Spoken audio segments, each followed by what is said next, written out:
Frank, at a meeting. It's simple. It goes like this. They have to prove you didn't fill in the questions as required by law. The government has to open the form to prove the none of your business part because you mailed it in as required. They're not allowed to open the form without the secretary present. So, bingo, they can't prove anything. Certainly the form could speak for itself closed. It was presumed by law that all the 178 questions on the long form were filled in and then mailed. The law professors call this defense the mailbox rule.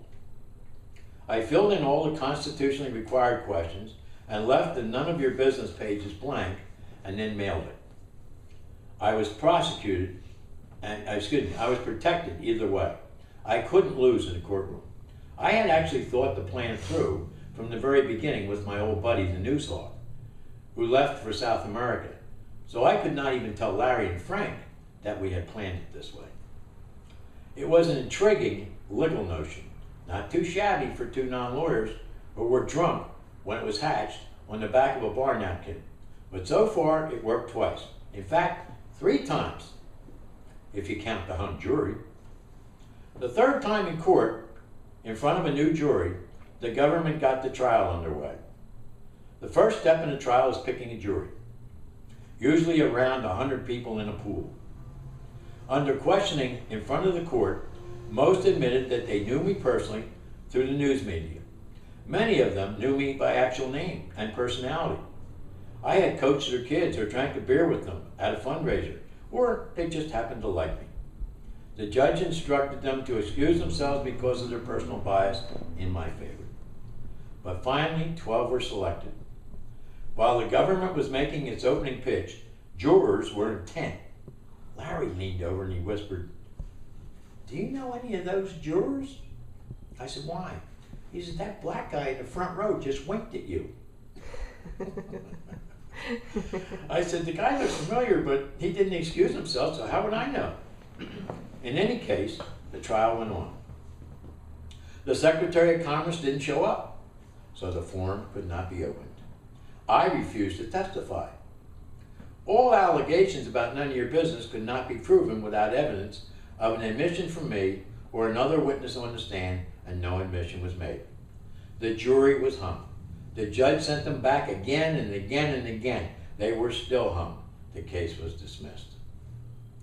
Much later, in years, I heard this next part of the story from a juror that was actually in the jury room. She was the mother of one of my very good friends.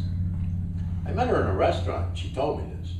She said they retired after the close of the case and took a test vote immediately. It seems everyone voted guilty but the black guy. He didn't care what the government said. If he couldn't see what was on the form, he wouldn't believe the government. Jurors filed out. Verdict hung, 11-1. Lovely. On the way out, walking near the defense table, the black guy winked at me again. Every one of us in the entire defense table were amazed. I was flabbergasted, and I suddenly remembered helping the guy get a job many years before. By God, warriors are really brothers when the chips are down and will hang together anytime they need to. The morning news journal headline was, "Little Stump's Jury." It totally pissed everybody off. Everyone but me. Kay had had it. Even I admitted I was tired of it. Larry was exhausted and Frank was disgusted.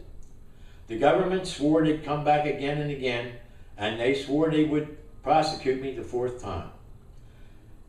They had to, or they had to dump the entire 1970 U.S. Census. The night before the last trial, the night before the reporter left for Brazil, he filed what is called a byline story with all the gory details, including my admission that I had written none of your business on the blank pages. He had a direct quote from me, which is like signing a check.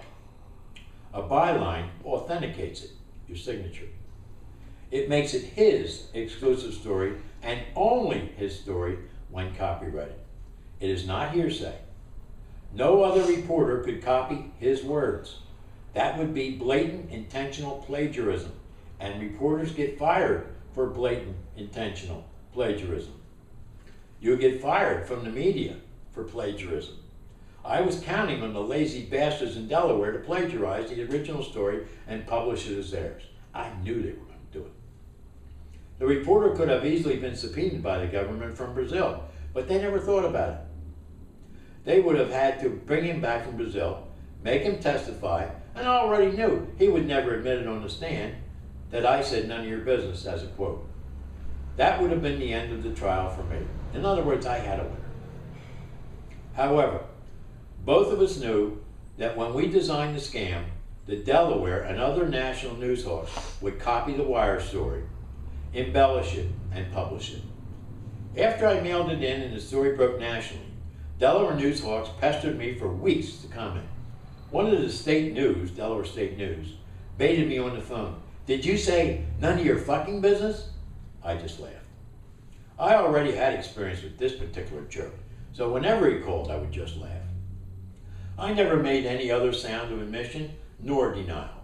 Part of my agreement with the reporter in Brazil for the scam to work was to keep my big mouth shut.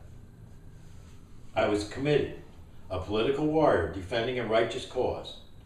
I made a sacred yes. You'll hear about sacred yes later.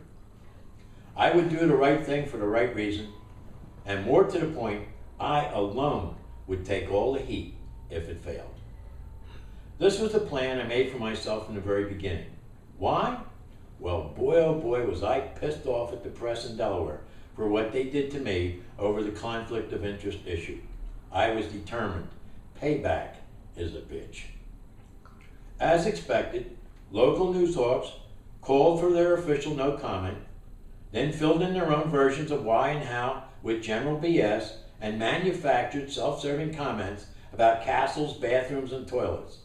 They told many reasons why, but no one ever knew the true story. See, why is not illegal.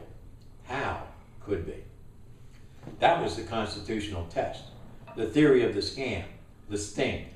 We counted on the assholes in Delaware to beat up on me and to copy the Wire service story because they all knew the guy had bylined it and that he was now out of town, and then they would fill it in with their own made-up crap as usual when they couldn't get the real story out of me. They guessed correctly. It worked. We guessed correctly. It worked.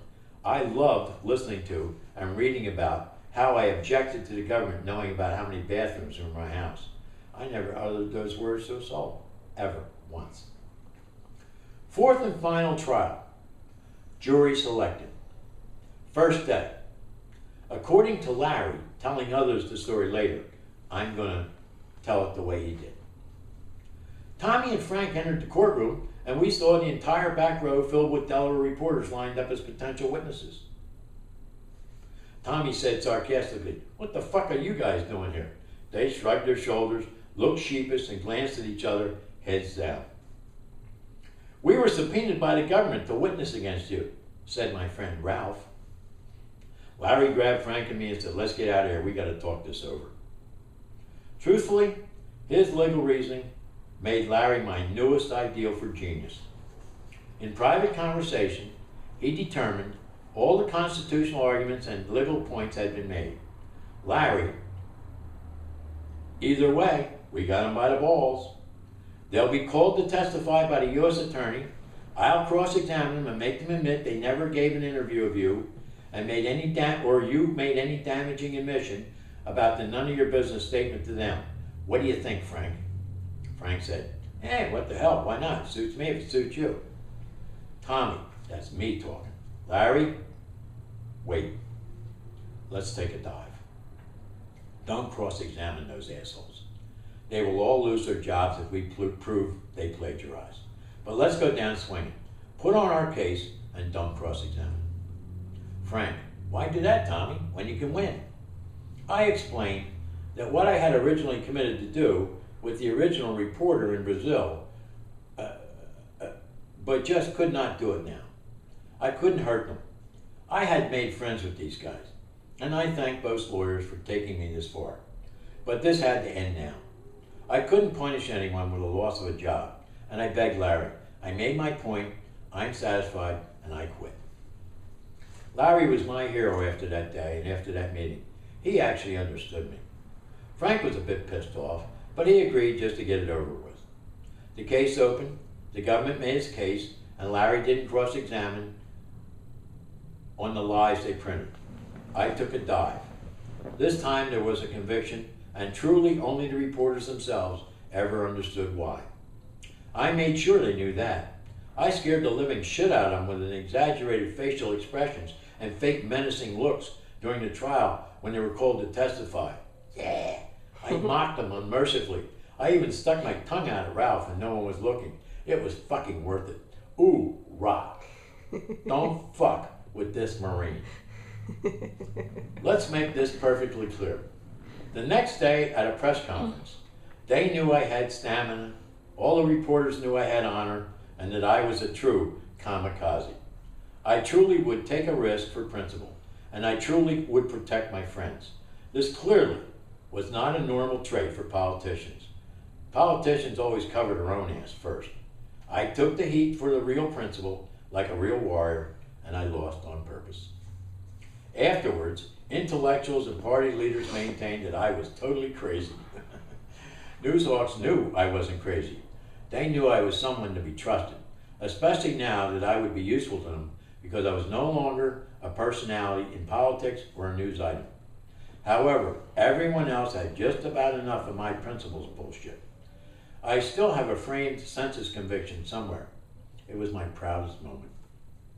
As a parting shot, in anticipation of my final press conference, I had ordered 100 felt-tip aluminum pens stenciled on the side with the words Census 70 for little people only. As I filled in each question in front of the press, I took a separate pen stuck in styrofoam like the President of the United States when he's signing a bill.